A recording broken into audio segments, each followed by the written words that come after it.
here to mourn the passing of someone who everyone that knew him held dear. A loving husband and father and a true friend known as Andrew Acosta. Andrew was a man everyone enjoyed being around, the life of the party. But he was also a man with a sensible mind and offered great advice when needed. He had a firm conviction in God and did not do anything half-heartedly. As a man, I admired him, but as a father, I adored him even more. His passing was unexpected, and everyone that knew him were left in shock and disbelief. There was never once a thought in my mind that I would lose my dad this early in my life.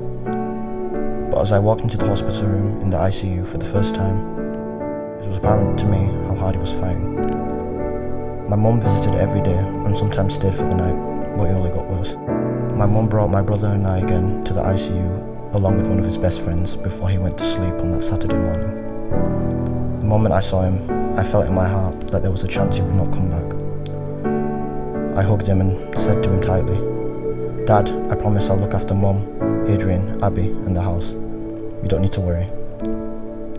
Those were my last ever words. I said to him, I'm grateful that I got the chance to stay with him, to hug him and hold his hand until his last heartbeat.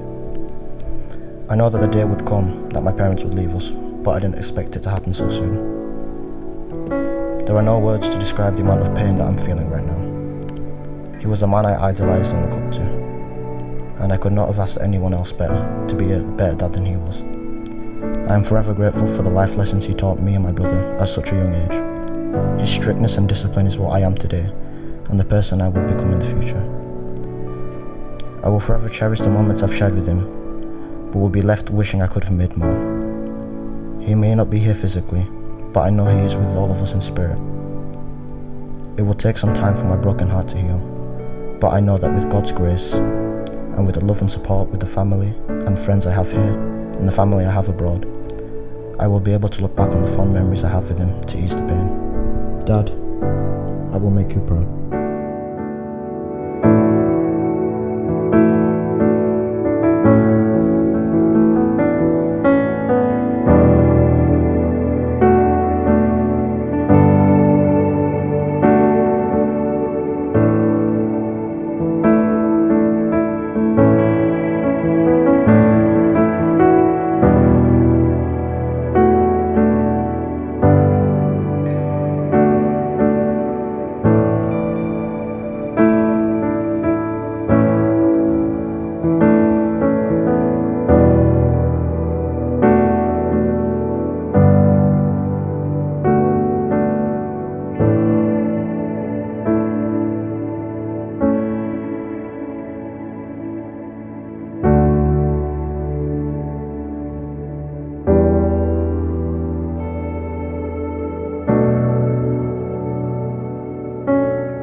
Love leaves a memory no one can steal, but death leaves a memory no one can heal. It is heartbreaking that my dad left us 24 days ago, but it gives me great comfort when I look back at all the fond memories I have of him and all the time we spent together as a family.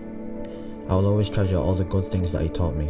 He was a wise and intellectual man, full of jokes, but always stresses the importance of education and hard work in life to become a great person. My heart bleeds with the thought that you are gone and never coming back, but your unconditional love and care that you've given me will continue to linger in my humble heart.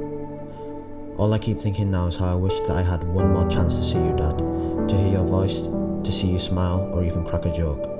You are everything to me. You did everything for us all, and I love you, and you will always be my hero. The legacy you left us is what made me what I am today, and will keep me progressing in life. You lived for God and others, always ready to give a helping hand, and even without being asked. I will do my best to carry on in your footsteps. I am proud to be your son, and I pray one day I will make you and Mum proud. My memories of you will always remain in my heart. Thinking about the times we spent together brings a smile to my face, and I will never forget your smile. Dad, you are in my heart, and I could feel you as you are here with me now. I will always love you, Dad, and I will miss you for the rest of my life. Rest well in God's hands.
now just share with you a brief outline of Andrew's life before we invite Andre and Adrian to come and speak to us. Andrew was born on the 8th of September in 1972 in Dumaguete City in the Philippines, the youngest of 8 children. Andrew and Sheryll first knew each other at high school, although it was not until a few years later that they became a couple. In 2001, Andrew married Sheryll, who had returned to the Philippines after a few months of working in Northampton here in the UK. After they were married, they migrated together to the UK and here to Bradford, which became their new home. In 2005, Andre and Adrian were born. Andrew's work was as a cleaning supervisor at the Bradford Royal Infirmary. By all accounts, he was a well-respected member of staff, diligent at his work, and good at overseeing the work of others, which was always done with good humour. He had a cheeky side to his character, which he used to good effect in encouraging others in their work. In the UK, Andrew and Sheryll made many friends, especially from within the Filipino community here, which formed a close-knit network of support. Of course, this support has been particularly invaluable to Sheryll and to the boys at the present time. They also found a spiritual home with the congregation at Little Lane Church, where they were regular worshippers until its closure 2 years ago. Andrew and his family like to return to the Philippines every couple of years or so. Andrew was close to his family back home, and as the youngest of the siblings, his brothers and sisters showed great care for him. Although his father had died when Andrew was young, he held many of the same values as him, being proud of his family and where he had come from. In particular, Andrew had always been encouraged to see the importance of learning and education, and this was something that he passed on to his own 2 sons.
I chose not to speak at the funeral service, for how do you say goodbye and let go of someone who is your better half without losing yourself?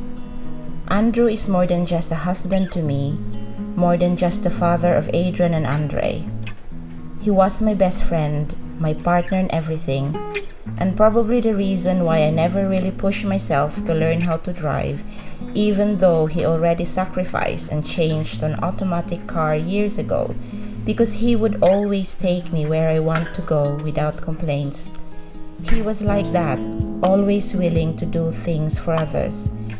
He had such a big heart, he had so much love to give, and was well loved by his family, friends, and colleagues.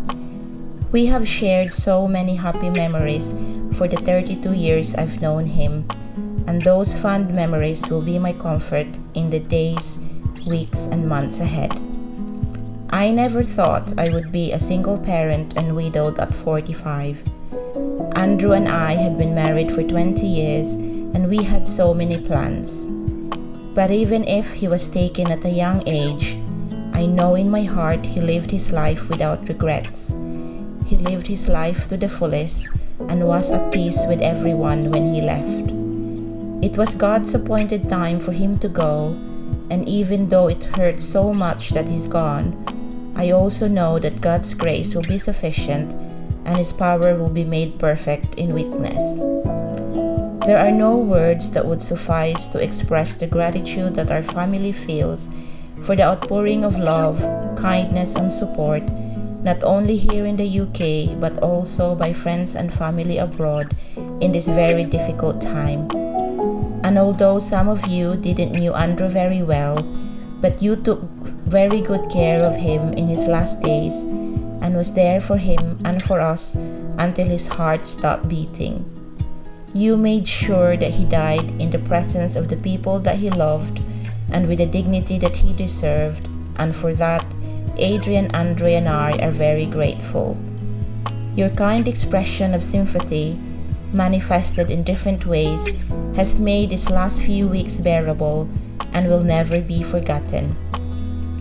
And even in our deepest sorrow, I can still see God's goodness, and I hold on to the thought that a life lived with so much love never really ends, but goes on forever in the hearts of those who remember. Dad, you will always be loved for the rest of my life. You may have left this world, but never my heart, because death cannot kill what never dies.